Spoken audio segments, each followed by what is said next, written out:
Hi guys. Okay, Matt and I were just in here working in our showroom, and we were just looking at this beanie bag over here, and we were just talking about something really funny. And well, Christmas is a past, right? It's holiday time now. Right, and it's, you might be watching this any time of year, but this is like Christmas time right now. Right, and during Christmas, it's always crazy around the office because just everything is crazy and everybody needs everything. Our business is just seasonal.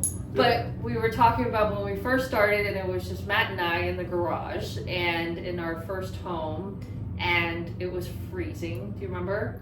We just realized we've never had a garage the entire time. We've never had a garage. Because we always turn it into an office. Yes, or it's still an office in our house, no matter where we right? move. Right. Now it's a workout place. Now it's a half gym, half office. That's an improvement, though. Yes, it's not full office now. Yeah. We used to have all of our inventory and everything in the garage. It was remember? most depressing when it was just all shelves full of inventory.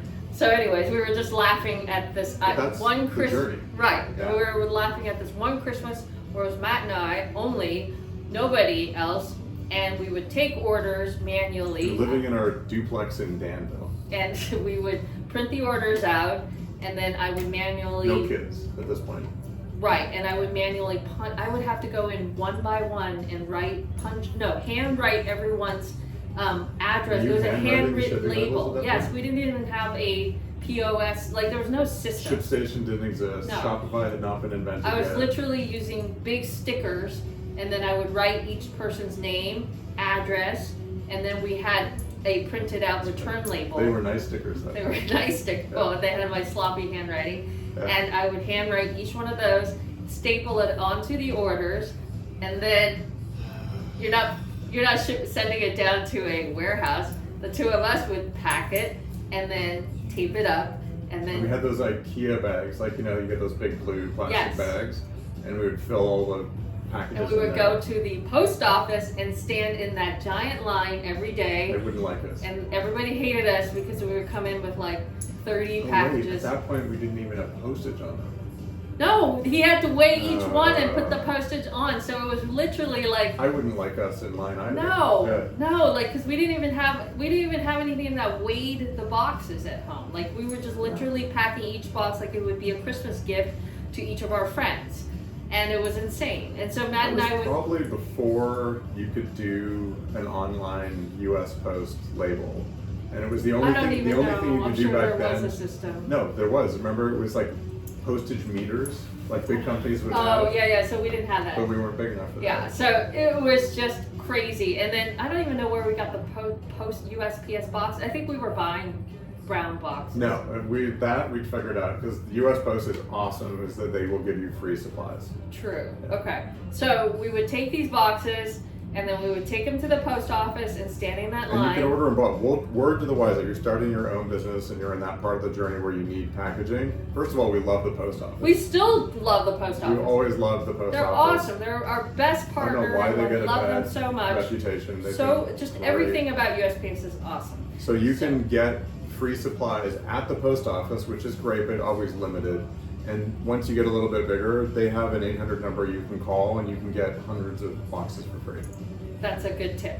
So anyway, so that's what we would do every Christmas. And then so this is what the funny thing was. That was funny in itself, but then I guess not so funny. It was a little torturous at the time. Well, this is what the seed of our whole thing today that we're remembering, right? I would drop off that mail, and then on the way back. No, I stood in line with you. We would literally both have to stand in line because there was we were dropping off mail. There were some nights when I would come back. For some reason, I'm getting all hugs myself, because that's why they made fun of me. No, I was there. You were there with the mugs? Yes, with the big Jojarushi thing. So we had these large, they're basically thermoses with a handle, 32 ounces, right? And we would get, I want to say what would have been 4 normal coffees. In one giant thermos. The people who are the contract... 2 or 3 ventis. Yeah, they're those big huge things that you would be doing the contracting work, working on some huge job, and then you have that thing in your lunchbox. That's what we had. So we would have those, and then we knew it was the night shift where we would be packing the boxes all night. Yes, and then the garage was freezing at night because there's no heat in there. So it was freezing in there, and we have pictures of me. I think I was wearing like 2 like hats. Yeah, but you had the ones with the bunny The ears. Yeah. Because it was so cold, and like all these jackets, and then we would wear rubber gloves. I think we were a little bit more advanced by the time we hit Danville. I think we were still in Lafayette when we were hand labeling and waiting in line. I think at that point we'd figured out, and I would drive to the Danville post office. Remember? By then, maybe, yeah, you're right. And dump stuff off, and then on the way back I would get these 2 huge thermos mugs. And like the first time nothing was said, but then like this would go on for 2-3 weeks. Yeah, they thought we were literally insane. And they're like, "What are you doing, dude?"